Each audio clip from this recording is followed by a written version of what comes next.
reboots, remakes, and long-awaited sequels. Oh, what a day! What a lovely day! I'll be back. What? Their sheer existence has been chalked up to a lack of new ideas, nostalgia, even laziness.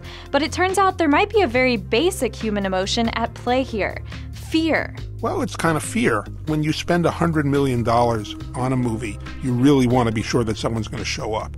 And the best way Hollywood has figured out to get people to show up is to say, remember that other film you liked? Here's another one. That was Los Angeles Times film critic Kenneth Turan saying what we've all likely thought at one time or another, just being a little more forthright. And he's got a point. If you're afraid of losing money, why not go with something that's been a sure bet in the past? According to the data blog The Droid You're Looking For, the total production budget of nearly 100 remakes made between 2003 and 2012, whose financials were available, came to nearly $4.8 billion.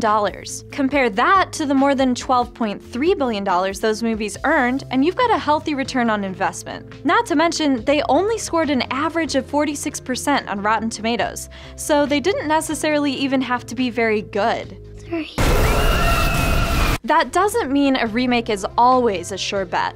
As USA Today points out, horror movies, some of the most often remade, are particularly volatile. Revisiting staples of the genre seems like a good idea in theory, since studios know that fans love the classic villains of the 1970s and 80s. But only 2 remakes in the past 25 years, 2002's The Ring and 2004's The Grudge, cracked the $100 million mark. And Disney's Tomorrowland is a perfect example of a new idea being lost on audiences.